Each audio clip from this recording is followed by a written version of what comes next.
Salut à tous. Aujourd'hui, on va parler d'un homme qui ne recule devant rien, le président Ibrahim Traoré. Dans un contexte rempli de dangers, de pression et de critiques, il reste debout, fort et déterminé. Ce n'est pas un hasard si on dit de lui qu'il n'a pas peur. Ses décisions frappent fort et son courage inspire toute une génération. Alors, accrochez-vous, car dans cette vidéo, vous allez découvrir pourquoi Ibrahim Traoré incarne la force, la détermination et le refus de plier face à l'adversité. Restez avec nous, ça va être intense. Abonnez-vous et activez la cloche pour ne rien rater. Et nous empêcher de nous développer. Je l'ai une fois développé lors d'un discours, je pense. Je disais que si nous, on arrive à exploiter convenablement notre sous-sol, à transformer ce que nous sommes en train d'exploiter ici, ce que nous produisons, il y aura un sous-emploi chez eux là-bas. C'est une bataille. Ils pillent nos richesses pour pouvoir survivre. Donc c'est une guerre d'indépendance. Il faut que nous menons cette guerre pour être totalement indépendants, décider de notre développement, de notre trajectoire. Donc c'est de ça qu'il s'agit actuellement. Monsieur le Président, vous venez de le dire, on parle de sécurité et de défense du Burkina Faso. Venons-en à votre sécurité personnelle. Vous venez de l'évoquer il y a un instant, la pression est énorme, elle est grande, le danger vient de partout. Monsieur le Président, rien qu'en 2025, il y a eu plusieurs tentatives de coup d'État qui ont été déjouées. Monsieur le Président, est-ce qu'il vous arrive parfois d'avoir peur? Merci, je pense que c'est la seule force que j'ai. Je n'ai pas peur, parce que j'ai confiance en vous tous. Ça, c'est la première chose.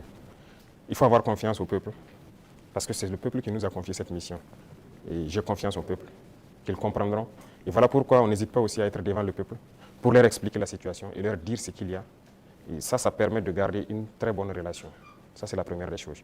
La deuxième chose, comme je l'ai dit, il y a une mentalité qu'il fallait développer au sein même de nos forces. Ça, c'est très important. Actuellement, cette mentalité-là, les gens comprennent pourquoi ils se battent. Vous prenez, il y a quelques années de cela, plusieurs officiers sur le terrain ne savent pas pourquoi ils se battent. Mais si nous savons pourquoi nous nous battons, qui nous avons en face et pourquoi il y a cette pression, les gens comprennent mieux. Et voilà pourquoi nous avons même créé tout de suite l'Institut, l'école supérieure militaire, pour que nous puissions former nous-mêmes nos militaires et les mettre ce que nous voulons dans la tête.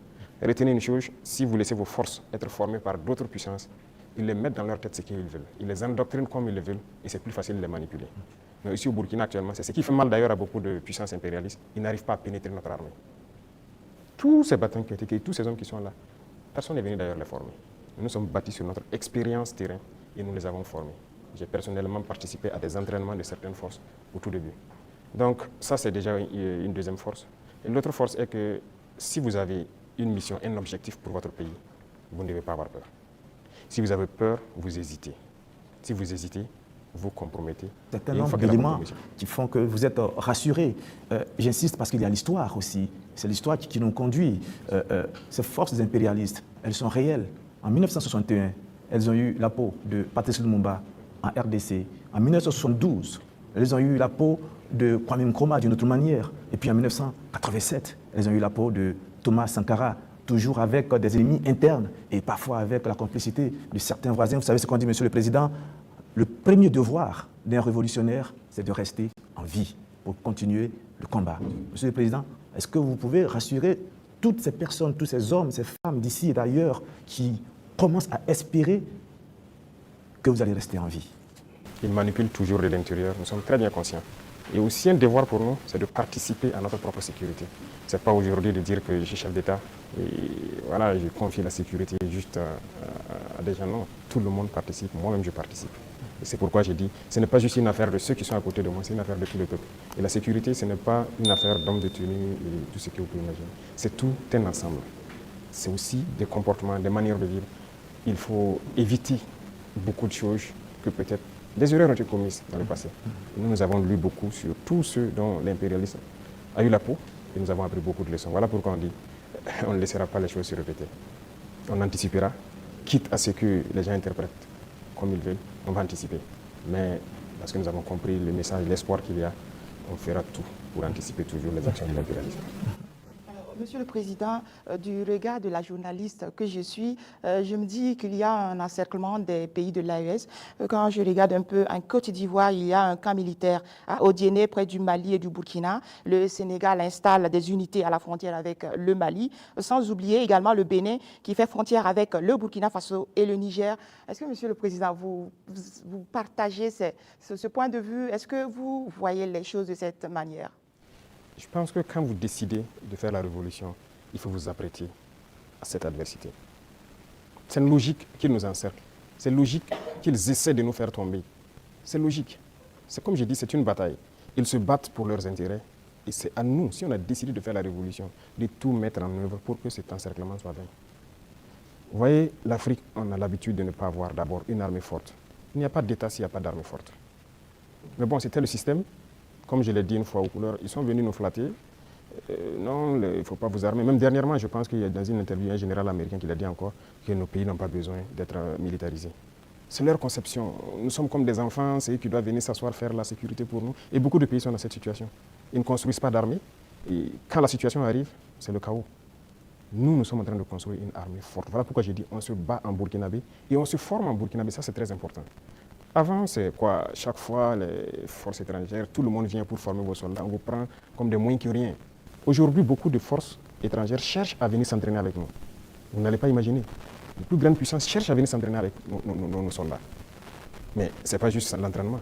Ils veulent apprendre comment on fait, comment on procède, qui nous entraîne. Mais personne aujourd'hui ne sait comment les birs sont formés, comment on les entraîne, comment on les équipe. Pourquoi nous, on croit que c'est les autres qui doivent venir nous former? Ils n'ont pas créé quelque chose. Ils ont réfléchi. Nous sommes dotés de cerveau. Donc, il faut une armée puissante pour faire face à l'adversité. Ils vont continuer à nous encercler. Parce qu'il y aura toujours en Afrique des États comme ça, des chefs d'État comme ça qui vont autoriser. Parce qu'ils ont les mains liées, ils trahissent toujours. Ils vont accepter toujours que les impérialistes viennent chez eux pour attaquer leurs propres frères. Ça, si vous acceptez la révolution, vous devez partir avec ce concept. Ça va exister. Donc, on n'y peut rien. On fait avec, mais c'est à nous de nous préparer pour que l'encerclement soit nul, qu'ils ne puissent jamais atteindre leur objectif. C'est tout. Donc, on fait avec. Tout récemment, la CEDEAO a tenu un forum des chefs d'état-major général des armées d'Afrique. Le Mali et le Burkina Faso n'y étaient pas, mais le Niger, si. On sent un manque de solidarité, vous qui êtes au sommet de l'État. Qu'est-ce que vous pouvez nous dire? Bon, pas un manque de solidarité. Retenez que c'est une confédération, ce n'est pas une fédération. Sur certains aspects, on fait beaucoup de choses, en tout cas en tandem, mais dans la charte, il est dit que des pays peuvent décider des relations et de ce qu'ils peuvent faire. On ne peut pas dire à tel pays de ne pas collaborer avec tel pays, non. On n'est pas à cette étape d'abord. On est en train de consolider la confédération sur les aspects, un bon nombre d'aspects de développement, de défense et de diplomatie. Et après, on va passer à la fédération. Ce sont des étapes. Donc, le Niger peut participer à des rencontres. La confédération, on ne se ferme pas.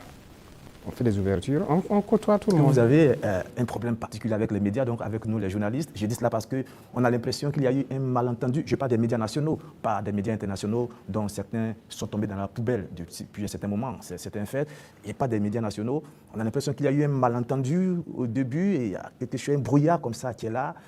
Comment vous analysez la situation, Monsieur le Président? Vous savez que je ne suis pas hypocrite. Il y a eu un malentendu. Il y a eu un brouillard au début. Mais aujourd'hui, je dois dire que je félicite beaucoup de médias pour leur travail professionnel.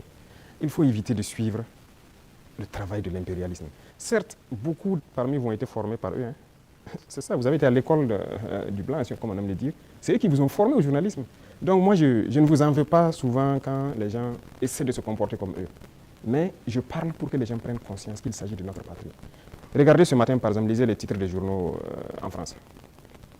Ils vous diront peut-être qu'il y a une mobilisation pour mettre la pression sur le Premier ministre. Ils ne vous diront pas qu'il y a eu une marche contre le pouvoir ou quelque chose.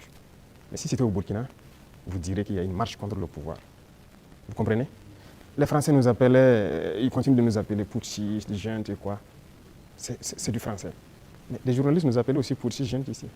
Pourquoi suivre les yeux fermés? C'est de l'esclavage toujours. Moi, je veux qu'on quitte cela. Chaque État doit se battre pour ses intérêts. Les journalistes se battent pour leurs intérêts. Pourquoi nous, on ne doit pas se battre pour nos intérêts en Afrique? Donc c'est ça, ce n'est pas uniquement les journalistes. J'en veux à certains intellectuels qui sont sur des plateaux de télé en Afrique aussi. Quand ils prennent la parole, vous posez des questions, mais est-ce qu'il est africain?